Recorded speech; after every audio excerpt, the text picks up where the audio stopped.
Hello, welcome back to another video. Today I'm going to run you through the Silk Road mountain race and just do a little report on the race. So I've got back from Kyrgyzstan about a week ago. Race didn't go 100% according to plan for me. However, I'm going to run through the race and sort of let you know what happens and kind of report on the rest of the field as well. Now it's going to be a bit more focused on the front of the race because that's kind of where I was, and as I was racing I wasn't really able to keep too up to date with exactly what was going on throughout the field. However, I've got a fairly solid idea of what was happening near the front, and I've obviously chatted to a few people after the race. So yeah, I think I can give a pretty good account of what happened. So this is the route. Obviously, the Silk Road Mountain Race is a race around Kyrgyzstan, so a little under 1,200 miles. Plenty of climbing, lots of remoteness, lots of kind of big sections with no resupply. Lots of heat, lots of cold, lots of altitude. It's just pretty brutal, really. Lots of cheese sandwiches and Mars bars. That's kind of the theme of racing the Silk Road Mountain Race. Is I'd say one of the toughest races out there in terms of bike packing. Not necessarily the cycling itself, but all of the other elements as well. So this is the route. Started in the west of the country in Osh. Just zoom in there. This is on Arabel GPS, obviously. So Arabel GPS support, they support what I do, but they also support the mountain races, which is quite handy because we've got this pretty good map with all the elevation and the resupply. You may note as well that the resupply is quite a bit more dense early on, and then in the middle there's big jumps between towns and shops, and as I said, one of the big challenges for this race. So starting in Osh and then finishing in Karakol. So essentially going pretty much east to west, essentially touching the eastern border and the western border of Kyrgyzstan, and running along the south of the country up against the Chinese border here. And yeah, it's a pretty spectacular race, and one I've done before in 2023. So I was excited to get back. Now I'll run the map progress replay. So start here. Obviously you can't really read too much into the dots early on because it's a bit chaotic, but essentially we started at 6 p.m. And yeah, it was pretty much chaos out of Osh. It's a fairly big city. I think it's the second city of Kyrgyzstan, and as you can see, sometimes the roads just disappear. This was one of the main roads into the city. They've basically decided to essentially tear down most of Osh. I think they've kind of they're basically renovating the whole city, so the roads disappeared. There's loads of smog in there. Breathing was pretty disgusting. Felt like you're short of breath, and loads of dust. So we headed out, and then if you look at this, if you look at Arabel GPS here, you can see there's this first big climb. I'll zoom in a little bit. So a bit of kind of transition out of the city, on and off roads through little towns. There's a fair amount of resupply, loads of little shops to buy water and things like that, and a few snacks. Although I did start with a lot of food, and I think most people did. I think that's a sensible thing to do on the Silk Road race. And then you can see this first massive climb, pretty much one of the highest peaks in the race, just under 4,000 meters. And so 6 p.m. start. So some people had a little sleep, other people rode through. I decided to ride through. I wasn't sort of set on riding through before the start. However, I thought I'd just ride and see how I felt. And by the time I started to feel a bit tired, I checked my watch and it was 5 a.m. So basically the sun was about to come up. And so I rode pretty steadily through the night, bit further back in the pack to start with. But gradually on this long climb, I managed to sort of get into the top 10. I could see a few riders ahead of me. I caught quite a lot of people on the climb. It was really steep up a long valley. Obviously it was dark, so I don't have much video of that. But this was the peak. And the last sort of hour of the climb was really quite difficult with the altitude. Not fully acclimatized. I was a little bit acclimatized from a trip, a road to Osh beforehand. But 3,800 meters just bites. Really like quite bad headaches. But it's the same for everyone. And, it's kind of part and parcel of it. And this is sort of the peak. It doesn't drop straight away. There's a bit of a sort of false summit, and it's just spectacular. Seeing the sunrise in the mountains. This is just what the Silk Road race is about. Obviously wrapped up only just above freezing there. So that was the first summit. And now if we go back to the replay here, we'll zoom in a little bit. And basically off the start, Robin Gimpele, he obviously set that stunning record on the Tour Divide earlier this year. he was kind of in the lead, and there were some kind of pre-race favourites, but you can see it's pretty. You can't really tell much early on any race really. Obviously, Robin was in the lead. He was one of the pre-race favourites. Alex McCormack was also up there. Anatol Nemi was up there, and then there was kind of the sort of, I guess, the chase pack. I'd include myself in that. So you can see if we just pause it. So Robin over the top first. Alex in second with Anatol in there, I suspect. And then this sort of chase pack. So there was Chris Burkhardt, Adam Palin. I'm in there somewhere. Megan Hakkinen, she started really, really strongly. So she was the first woman, and she was well in the top 10 as well. So yeah, pretty epic start to the race. Not really a fan of using the word epic, but I think quite often it is applicable for the Silk Road Mountain Race. And then you can see the first checkpoint was quite early on, 300k in. And this was at the base camp to Mount Lenin. So it's one of the taller peaks. I don't think it is actually the tallest. I've already made that mistake in my preview. But it's quite a high peak you can climb. And there's quite a lot of sort of infrastructure around there in terms of like tourist camps and places where you can acclimatise. So you can see you're kind of basically riding up this long valley here. It's a bit frustrating because you can kind of almost see the road the whole day. The view's the same all day. And I know I sound like I'm whinging a little bit. I mean, the view was pretty spectacular. So this is the kind of thing you're doing. Really actually quite hot. It got above 30 degrees. You're around 3,000 metres most of the day. So that really does, put a lot of strain on your body. So there was plenty of water. There's a few river crossings. River crossings are a bit of a theme of this Silk Road Mountain Race. And yeah, basically just kind of riding that most of the day. I got up to the checkpoint. It must have been about 4 o'clock. There was large sections like this as well. So if you've ever ridden the Tour Divide, you might be you might recognise it. It looks a bit like the Great Basin. It felt very much like the Great Basin, quite open, quite windy, not really much water. Although there was a bit more kind of in terms of rivers than the Great Basin in the Tour Divide. So yeah, that was quite a tough start, and it was easy to overcook it. Quite often people go out really hard on these things. A lot of people did go out very hard on this race.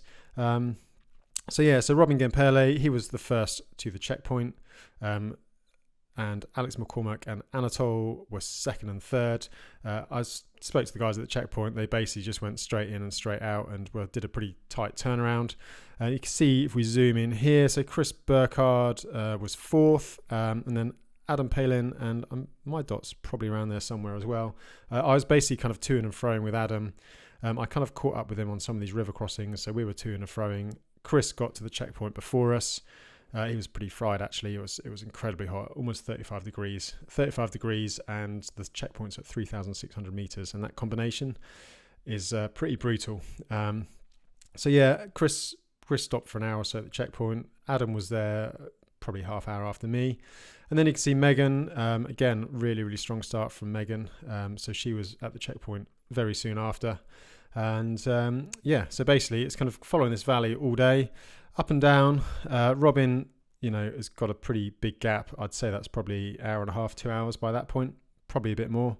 Alex in second, and yeah, you can see the rest of the field is starting to sort of split up over the rest of the day, and yeah, that's the kind of the theme of the race really. Robin really started to push out a lead with the other two chasing, and then this middle pack here.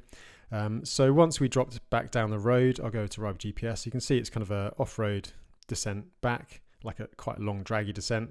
And then if you look at the bottom here, you can see the solid red is obviously is tarmac, and the checkered is more off-road. You can see there's not much tarmac in the whole of this race, but this was quite a long section, almost 100 miles or so of tarmac with a couple of pretty big climbs here. So you're talking like 3,500, 3,800 meters. So yeah, drop back down onto the tarmac there. I got there, but the sun went down as we got there. Not without it's never boring in Kyrgyzstan. So straight out of the checkpoint, there was this pretty wild raging river. You can see the bridge in the middle, but in the afternoons, the melt off the glacier is a bit higher. So I spent basically half an hour at the checkpoint, dried all my socks out, and then instantly had to hike through this little river, which was a bit frustrating. But then we dropped down onto the road section, and this is kind of what it looks like. So the sun was setting, just a long flat section. It's still almost 3,000 meters here, but just ticking off the miles, really. Got a resupply. There was some potential for somewhere to stay further on, so I was just trying to make up my mind what to do. And you can see this little interaction here. You go on the horse, and this is quite a common thing. You know, you're just riding along, and then the guy on the horse, everyone waves, say hello. And yeah, it's still quite a kind of nomadic country, or traditionally nomadic country. So up in the mountains, there's lots of basically like, I guess, farmers, shepherds with flocks of sheep or herds of cows. And yeah, they still use horses and the traditional methods to look after them. So onto the race, back to the replay. So you see Robin and Alex got over these two climbs here. Anatol's in there as well. I basically decided to try and ride over them. So I got over the two climbs at night. You can see on the elevation here. So what was it, 3,500 and two 3,500 meter climbs. I got over them. Thomas Fabian got over them as well, and I think Chris and Adam slept the other side. So I basically got over there. I had not slept so far, so I bivvied somewhere down this section in an old ruined house. And then in the morning I heard Chris and Adam ride by me, and Thomas, and then I rode past Thomas Fabian. So essentially there was the three up front and then the rest of us chasing, and then we started this long kind of section here. Now one of the big sections pre-race that we were warned about was the hiker bike, a 30k hiker bike from basically this point here all the way up this valley. And then this long approach valley. There was a small climb here. Doesn't really count in Kyrgyzstan. I mean, if it's under 3,000 meters by this point, it doesn't really register so much. It feels pretty easy. And then so we down the road, and then at this long valley all day. Basically, I woke up at 4 o'clock, and I got to the start of the hiker bike just as it was dark. So that gives you a bit of an indication of the scale of things here, and how long it can take to get places. And this was the valley. We're basically following this river all day. Some places it was wider, some places it was a bit narrower. You can see it was quite windy. We had a pretty strong tailwind, so we were going with the prevailing winds, which was pretty handy. I would not have wanted to ride up there in a headwind. It was really quite warm, like 30-35 degrees in the lower part of the valley. Dropped a little bit as you get higher, but even when we were getting up to 2,500-3,000 meters, it was still sort of 25 degrees in the day. But the thing about Kyrgyzstan is, as soon as the sun goes down, the temperature really can plummet. So you can go from like 15-20 degrees to 2 or 3 in in half an hour or so. So yeah, you need to have your kit dialed. So yeah, basically riding up this river or this river valley all day, and then sort of getting into an upper valley, and you're still going. You can see it's pretty wild up here. The road runs out just into a dirt track, and then eventually it ran out and the hiker bike began. We had been warned about some river crossings beforehand, and I was kind of I was getting pretty anxious, maybe. I'm not a big fan of river crossings, and I was it was on my mind all day. So yeah, I was kind of, I wasn't looking forward to it, let's say that. So just running back to map progress, and you can see Robin, Alex, and Anatol. I've just realised Anatol's dot won't be here, neither will mine nor Thomas Fabian's, because we ended up scratching, so therefore it's removed from the map. So yeah, I was just behind Chris. I was in between Miron and Chris, and Thomas Fabian was basically with Miron. I actually saw the control car on the way up here, so it wasn't too far removed. So Robin pretty much got to the top of the climb. I think he might have slept up there. Alex and Anatol got up there. They got stuck behind one of the rivers. So basically the rivers, we were warned before, and they were a little bit sketchy. I managed to get to the first big river when it was dark, and I built myself up to it all day. This was actually the second one. I found this in the morning. I did the first river crossing, and it was scary. I was shaking afterwards. They're not the biggest river crossings, but they're very fast flowing.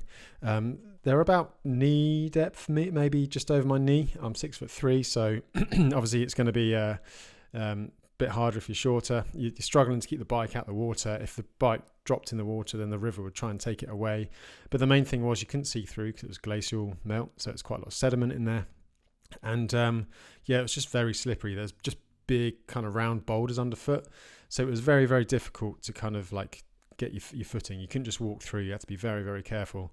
So I did the first one. Nelson and the media crew were actually waiting in the river. I think they wait for quite a lot of riders, so there's some photos of me and some video of me being quite scared, I think. But I had the shakes afterwards. I was pretty scared. So I did another hour after, just enough to kind of dry out a little bit. I was nice and warm. I mean, adrenaline does keep you nice and warm, even though it's freezing water. So that was kind of useful. But then I bivvied, and I think Chris caught me. So basically, we started the river crossing the next day.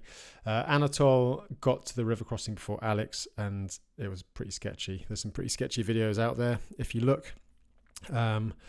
So they waited and crossed together, and then basically went up the hiker bike together. And by this point, you can see Robin was pretty had a pretty significant gap. Yeah, he was kind of basically establishing himself in the lead. So yeah, I woke up about 4 a.m. and basically just pushed on up the hiker bike. Chris, I got ahead of Chris actually. I think he slept before me, but then he kind of rode past me while I was asleep. Marone and Thomas came strolling past me. I mean, Thomas is 6'5", makes me feel pretty short. Does a lot of winter, like he lives in the Czech Republic, so he does a lot of skiing in the winter. So yeah, they put a bit of time onto me, and yeah, this is what the hiker bike looked like. Basically, continuing up that same river valley. We're going up all day yesterday. Basically following this small river. The river, there was lots of river crossings. There was 20 plus river crossings. By the end, you're just walking up the river. So you kind of get over it eventually, but definitely the first 4 or 5 was sketchy. I wasn't overly happy about them. I was pretty scared, if I'm honest, at times, especially when you're kind of by yourself. It's dark. You can't see the bottom. You can barely see the other side. And the river's kind of raging down. But yeah, I stayed up. I didn't go under. Some people did. But yeah, it was a little bit sketchy. And then obviously near the top, it started to snow. So this was 4,000 meters, the pass, top of the pass. Snow came in for me. It wasn't too cold, to be honest, 1 or 2 degrees. And I knew it was going to be going down. And the nice thing about Kyrgyzstan is if the weather's pretty crappy up high, if you get over the pass and get down, normally you ride into better weather or through the weather. You know, it might take an hour or so, but you don't tend to get stuck in bad weather for long periods of time, unless maybe you're on a plateau or something. And that was the case there. By the time I got down the valley again, it was 20 degrees, and I was taking all my kit off again. So yeah, so that was sort of the hiker bike. I got through it. I was probably in fifth or sixth place by that point. If we look at the tracker, obviously Robin's well ahead. And you then hit the tarmac and the Chinese border road. So yeah, see. Robin's on the border road, then this long section through to CP2. Now I did this in 2023, so I was familiar with it from the border road at least, and I knew what was to come from now on. We did it in reverse, the other way around, but yeah, it was kind of everything in control. By this point, I was a little bit behind Marone here, and yeah, probably about an hour or so. So Marone, Chris, Thomas and myself were all within an hour, and we were kind of a couple of hours back, or probably 3 or 4 hours back off Alex and Anatol. At this point, Anatol I think he was having a few kind of questions about whether he wanted to be there, and a few little niggles. I think he had a bit of a knee niggle coming through. I had my own kind of issues as well. So back out onto the border road, basically, I realised that I had a bit of play in my front dynamo. I didn't think too much of it. Obviously, it's not ideal, but sometimes the bearings can go, and I'd done a few events before, so I suspected that maybe the river crossings had started to kind of, water got into the bearings a little bit. Normally, they last quite a while when they start to have a bit of play, so I wasn't too fussed. So I carried on riding. And then, yeah, this is the border road. So also at this point, I've got video from my whole time on the race, but unfortunately, it's got corrupted since I got home. So I've got no more video from now on, which is quite annoying and pretty much sums up my race, to be honest. A good start, and it kind of dropped off pretty quickly near the end. But I do have some camera shots of my nice little film camera. So this is the Chinese border road. So you're riding on here for a fair old while. It's just a high plateau, about 3,000 meters. The wind was kind. And yeah, basically it's you and all the truckers crossing into China. So yeah, that was the border. And then you kind of go off road, and again we had a massive stonking tailwind. So yeah, Robin was the first into CB2, followed by Alex and Anatol. I got there a bit later. I think it was about 11 p.m. I actually caught Chris. So Naryn and Thomas were ahead of me. Chris had a few issues with his bike, but I caught him, and we ended up pretty much riding into the checkpoint together. Chris was going a bit harder on the climbs than me, but we were within sort of 5-10 minutes. And you can see that, all of us here are basically would have been together. So Naryn and Thomas were together. I was with Chris. And we kind of established ourselves ahead of sort of the rest of the chase pack. So we were essentially kind of trying to sort of race for the podium. Up to the checkpoint here, obviously Alex moved through, Robin moved through, and actually Anatol was at the checkpoint when I was there. So he'd had some issues. He decided to stop at the checkpoint and have a big sleep. And yeah, that was it. So I got in behind Naryn and Thomas, ended up sharing a room with Thomas, and had dinner with Chris, which was kind of nice to see some people after being by myself most of the time. There's always a bit of camaraderie, especially when you're doing something really tough like this. And actually managed to jump all of them. Anatol got up early. He had quite a big sleep, and I left about an hour behind him up the old Soviet road, which is a brutal hiker bike. So I left 4 a.m. By the time I got to the top, the sun was just coming up, and that's the border road. This is the Soviet road. So yeah, pretty epic. See frost on the ground. It was below freezing, but the sun was coming up and it warms up fairly quickly. And I could see the other guys. I could see their lights on the climb as well. So I was. It was pretty cool. I've been up the Soviet road before in 2023, so I knew what to expect. I actually rode up there with my lights off under the stars. 3,500 meters. You can see the Milky Way above you. It was a pretty cool moment. And then this beautiful morning, and it was kind of cool. By this point, my wheel was, the play was still there, but again, I didn't think too much of it. I thought it'd be fine to get round, and carried on down towards Naryn. So Naryn, you can see that Robin obviously was first through Naryn. There's a big downhill into Naryn. This is a big resupply section, and there's then 400k. You can see these loops around the top here, 400k without any resupply. And I got in there, brought loads of food. And on my way to Naryn, this 4x4 came up next to me, and Anatol was in it. So he'd end up scratching. So suddenly I found myself in third position. I was ahead of the other guys. Again, we were all pretty close together. And you can see Robin stayed in Naryn and then got moving early in the morning. And we probably started moving a little bit after. So yeah, suddenly I was in the race for third position, which was really cool. There was probably 4 of us with Chris, Thomas and Naryn, all pretty close together. By this point, Robin was well ahead. And yeah, it's hard to close big gaps like that without disaster. However, it's Kyrgyzstan. Disasters can happen. And as you'll find out soon. So yeah, Robin well up into the next section, up to the Birken Valley. So he was into the Birken Valley as I got to Naryn. So by this point, not quite a day ahead, but I think I got to about where he is now by about midnight, and I got to Naryn about lunchtime, so a good solid 12 hours ahead at this point. Alex was only a couple of hours ahead. So yeah, we were really racing for the podium, our little group, which was really nice. It's quite nice to kind of have that little extra incentive. So yeah, big resupply. I managed to get in and out of Naryn before the others. But I did check the tracker on the way out, and I saw that everyone was together. So I was maybe half an hour, 40 minutes ahead of them, if that. I did actually see some of the others. I think it was Naryn and Thomas. I saw their lights in the night on the long climb, but they didn't come by me. And in the morning, I woke up in the Arabel, the Birken Valley, just heading up to Arabel Pass. And this is what it looks like. So that's actually Alex. I'll come to that in a minute. It was really cold when I woke up, -4, really cold night. I was warm enough in my sleeping bag. I had a 4-hour sleep, 4.5 hours sleep, and kind of had that little kind of race mode. So yeah, we basically rode up this valley, and we can see Robin's well onto the next section, which is this high altitude loop. But my wheel was starting to, the day before on the climb, my wheel was really starting to rock.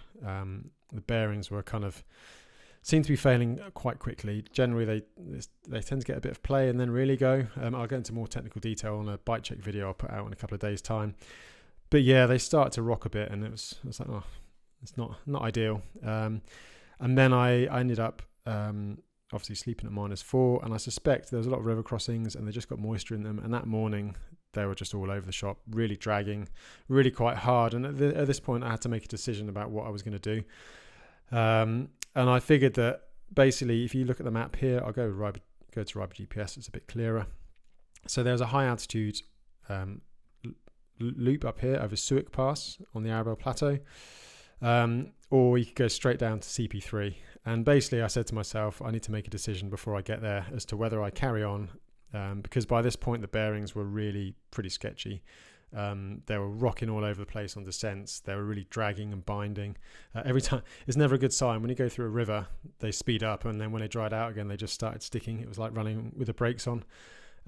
So I kind of suspected that they wouldn't be able to last the distance. So I had basically until this crossroads here to make my decision as to what I was going to do, because then at least I could get out down into safety. We're like 3,500, 4,000 meters. It would have been another 24 hours without really seeing anyone, and I just didn't want to get stuck up there if the bearings totally failed, which was, they seem to be kind of progressively getting worse and worse. Heading back to the tracker, so if we get going again, you can see that it was basically the race started closing up again. So you can see that Alex's dot was still for quite a long time. Now, bearing in mind my dot's not on here because I ended up scratching. So Thomas, Chris and Naryn were all pretty much together, and I was somewhere between Alex and Naryn, maybe less than an hour ahead at this point. So yeah, I was just riding along, contemplating my kind of my fate, whether I was going to be able to finish it or whether I'd have to just head to CP3 early and effectively scratch. And I found Alex snoring away in his bivvy bag. So I stopped. I kind of just checked he was all right. He woke up. So yeah, I sat there for 20 minutes, 25 minutes with him as he got himself ready, and we rode up together. He was really not very happy. I think he got food poisoning or got sick after Naryn, so he had a rough day, basically slept it off, and he was contemplating scratching. He wasn't really enjoying it at this time.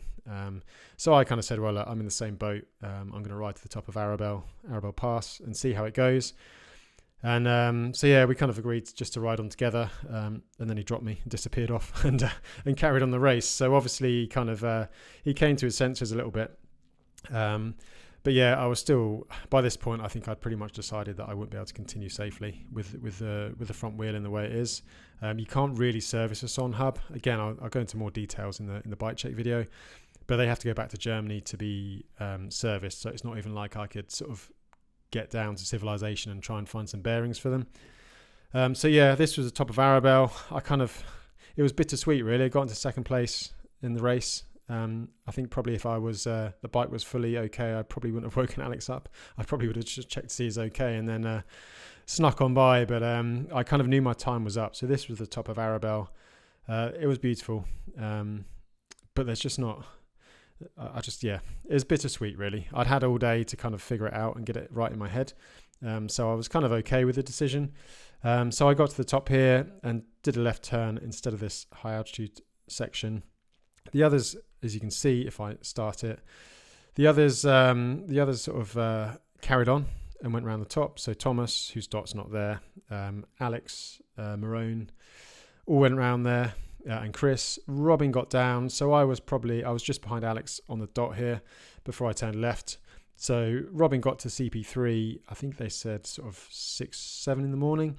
I was there about lunchtime, and basically I stopped at the checkpoint. I actually saw Nelson in the media car at the top, and I told them the decision, and yeah, dropped down to CP3, which yeah is a bit annoying. It's frustrating, especially given as I was going really well. I was in a podium position, but sometimes there's just nothing you can do, and I was quite.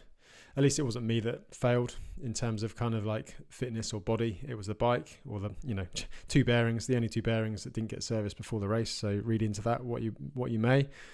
So yeah, I stopped there. Robin went through. By this point, he had a massive lead. After Alex stopped for like 10 hours, 12 hours, Obviously that gap was almost 24 hours then for Robin.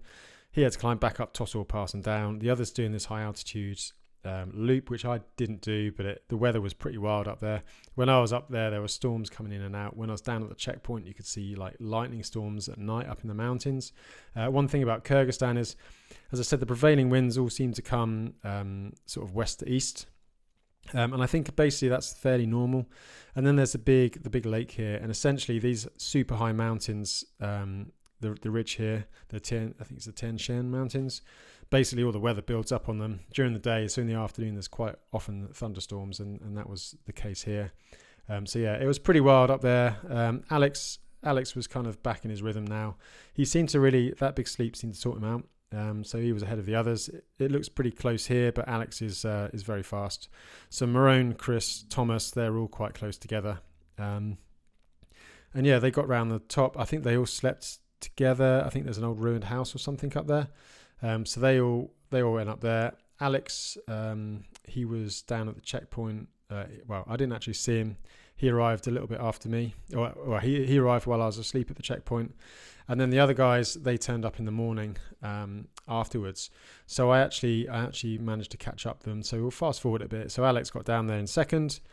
And then there was basically Marone, Thomas and Chris all pretty much turned up at the same time. I was down there at this point, so I got a few photos. So this is the road they drop down.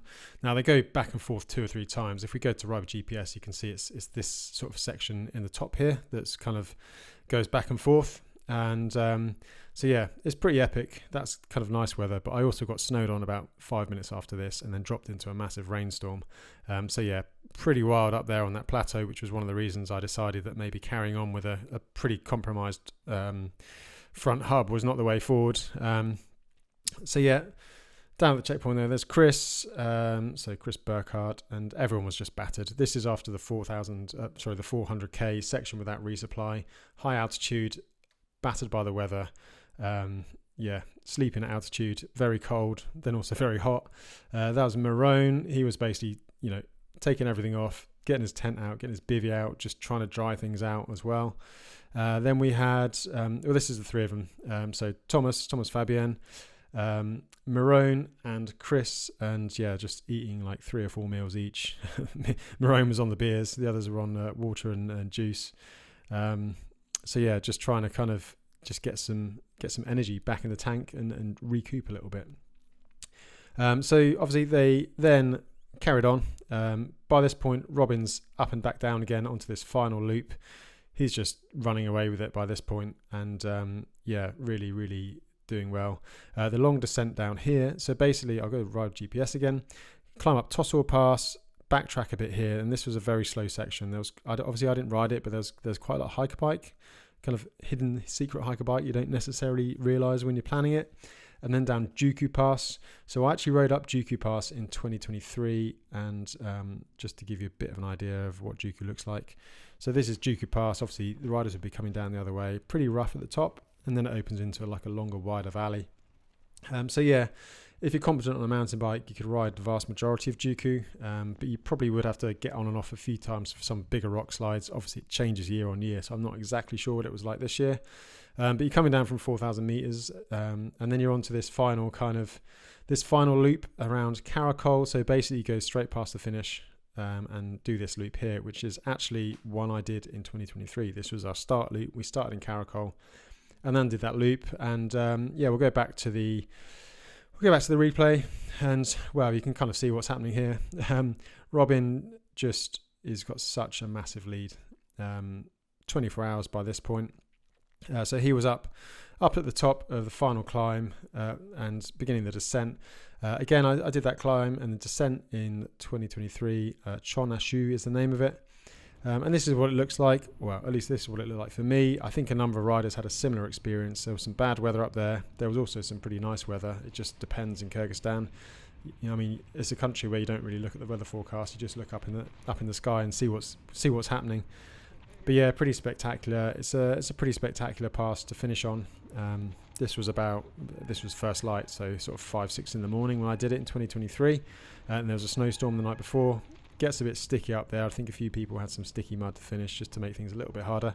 But yeah, pretty epic. And yeah, and then obviously Robin won the race, so he came home. Amazing ride from Robin. He's such a strong rider, and he backed up the Tour Divide, which is pretty cool. I was there to see him finish. He looks remarkably fresh considering what he's just done. So yeah, Robin took the win in the 2025 Silk Road Mountain Race. The others, so further back, so by this point Alex had kind of established himself by himself, and he came through in second. And then we had this group here. So Thomas actually ended up scratching, which is why it's not in the his dot's not there. So it left basically Chris and Naryn for the third spot on the podium. And as you can see, Naryn got a pretty good gap, and he eventually came in third. Thomas, the reason Thomas scratched, he was right up with Naryn, and I'm pretty sure he could have challenged him for that third position. Well, I actually saw him at CP3. He said, "Well, my flight's on Sunday." Basically, he wasn't going to be able to have enough time to finish the race. So Thomas rode to this point and then just cruised into Karakol. We actually shared a taxi back to Bishkek on the Saturday, as our flight was the same time. So yeah, Thomas ended up scratching. So Naryn was third. Chris ended up coming in fourth, and Adam Paling in fifth. And then Megan Hakkinen did a incredibly strong ride. So you can see she was right up in the top 10 overall.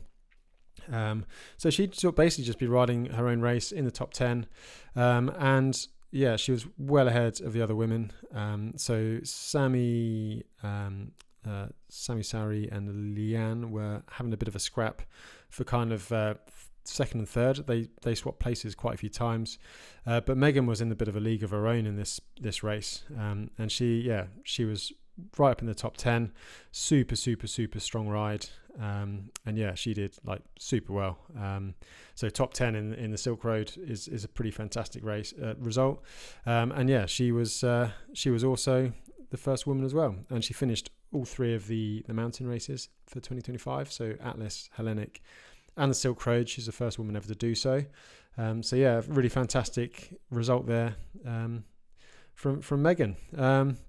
So yeah, that's pretty much my roundup. Dragged on a little bit there, I'm afraid, but yeah, that was a 2025 Silk Road mountain race. Obviously, it was a shame for me not to be able to finish. I'm not quite done with the season yet. I've actually managed to get a spot on the Alps Divide actually next weekend, so I'm hoping I can use some of my form I had in Silk Road and nearly 3 weeks at altitude to good effect. So yeah, we'll see how that goes. How I get on there. So there'll be loads of videos and stuff about that when it comes to it. There's some bike checks coming through as well. No race video, I don't think, for the Silk Road this year because, as I said, my files got corrupted, which is pretty frustrating. But there we go. Sums up the race really. Good start and then faded out pretty quickly.